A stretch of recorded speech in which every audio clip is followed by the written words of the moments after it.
Bayan,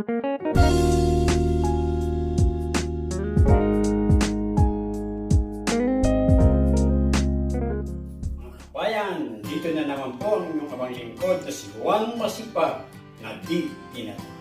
Ngayon po, nandito po tayo upang gawin po ang aircon na isang inverter type, split type aircon na may error na E2 at E3. Subukan po natin gawin.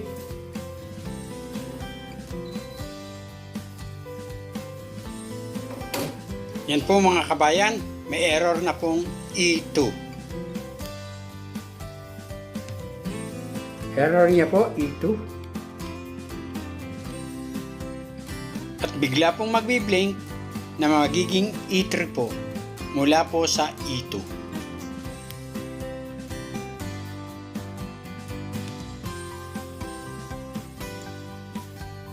Buksan po natin ang electrical cover ng condenser unit.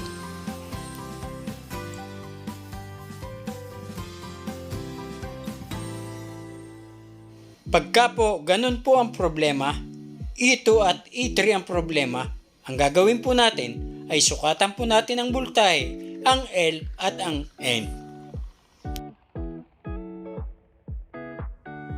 Gagamit po tayo ng multi-tester upang malaman po natin kung may voltaheng pumapasok dito. Ilagay po natin ang selector switch sa voltage. Wala pong voltaheng nasusukat pero naka-on po doon. Ibig sabihin po, may problema po ang PCB board na nagsusupply dito sa condenser side. Wala pong voltahe, dapat po may voltahe ito. Ibig sabihin po, wala pong nagsusupply dito. Puntahan na po natin ang evaporator unit para ma-pull out ang PCB board. Simulan na po natin gawin. Kasama rin po natin ang isang HVAC technician at hotel maintenance na kaibigan natin na si Eli. Siya po ang makakasama natin upang gawin ang problema ng aircon ito na may error na E2 at E3. Tayo na po!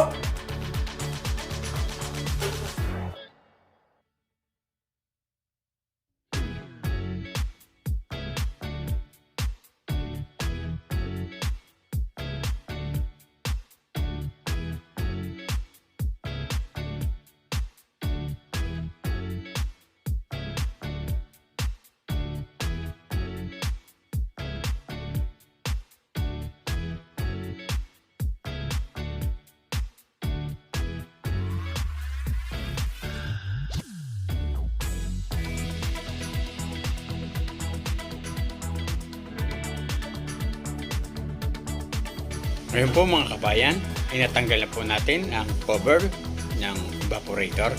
Ngayon po ay humingi po tayo ng tulong sa ating kasamang si Eli upang ipagpatuloy ang pagtatanggal hanggang sa malis po natin ang PCB board ng evaporator.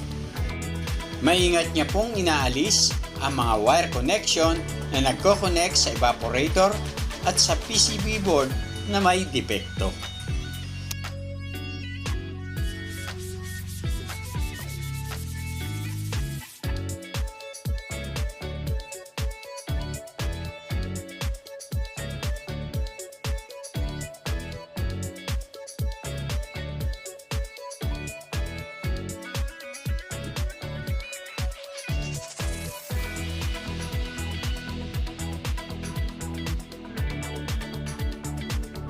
Mga kabayan, natanggal na po natin ang sirang PCB board. Ito po ang PCB board na tinanggal po natin sa kahon na inalis ng ating kasamang si Eli sa evaporator unit. Ngayon po ay tatanggalin po natin itong relay na ito at papalitan po natin ng bago. Ito po ang ating papalit na bago.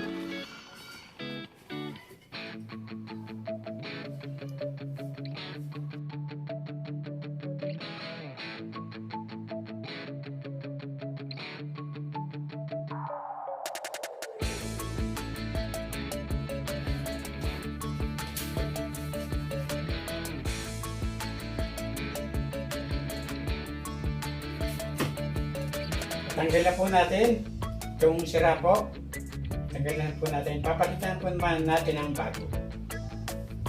Ngayon po mga kabayan, kapsat, gagamit po tayo ng multi-tester, 9 volts battery, at connector po. Dalawang connector. Para po, testingin po natin ito. Magana o hindi. Para ma-double check po natin. Para sigurado po tayo na ito ay sila. Simulan po natin. Kakabit po natin sa dalawang. Dito po sa 1 and 2. Ito, kakabit po sa 1 and 2. Yun po. Ito. Yan. Connectan natin sa 1 and 2. 1 and 2. Tapos po, yung isa naman ay isa pinabit na po natin sa 1, sa terminal 1 ng coil. Yung po, ikakabit naman po natin ito sa terminal 2 ng coil. Terminal 2 ng coil.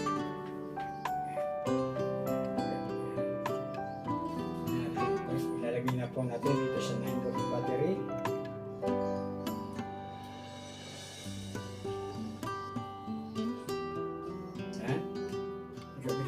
Sa 9 volt battery. Yan po yung isa naman po dito sa negative side. Marahil ay nadidinig nyo po ang sound na ito.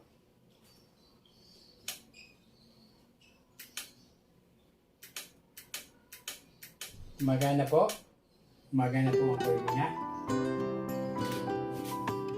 Ngayon po, dapat po itong dalawang ito ay may continuity dahil naka-energize po. Dapat po siya ay may continuity. Ngayon po, gagamitin po natin ang tester. Ngayon po natin. Ilagay po natin sa times 1 resistance.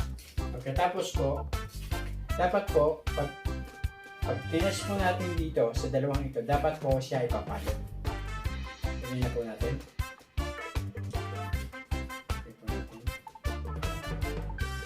Ayan.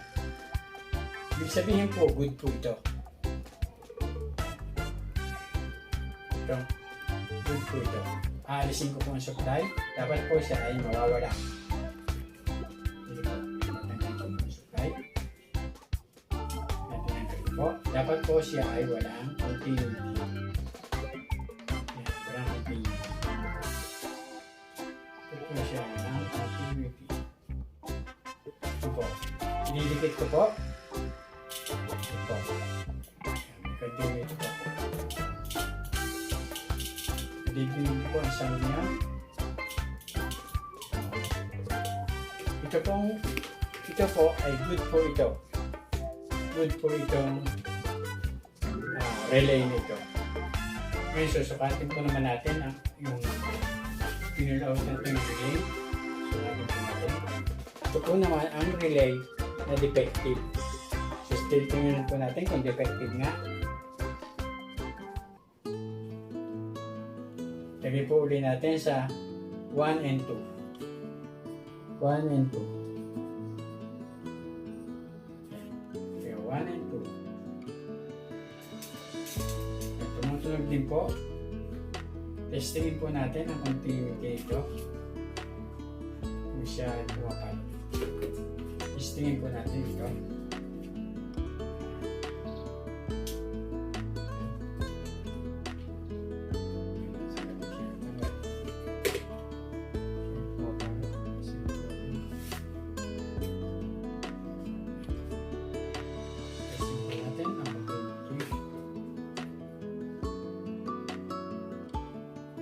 Ayaw niya pong pumalo.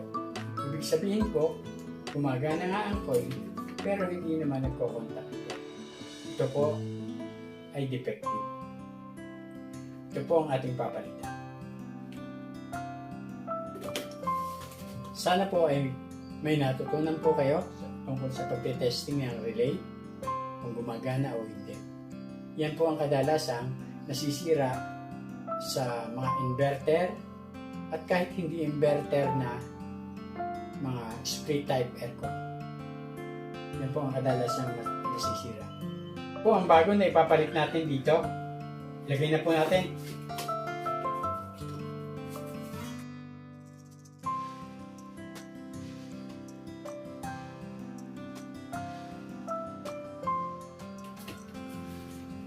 Ilagay na po natin, kakabit na po natin babalik na po natin sa evaporator.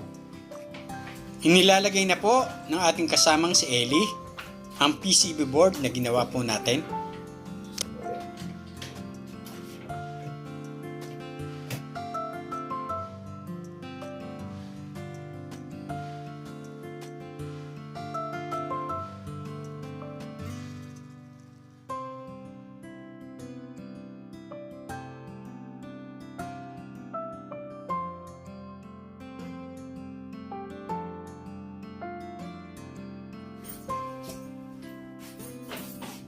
Mga kabayan, tayo na po maglalagay ng takip.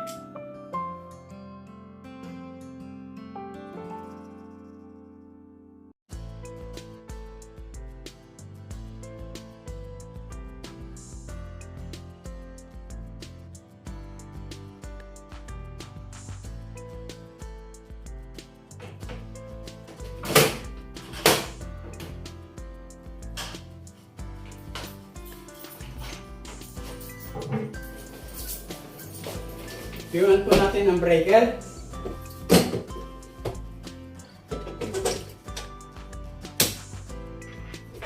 Ngayon po mga kabayan ay susubukan na po natin.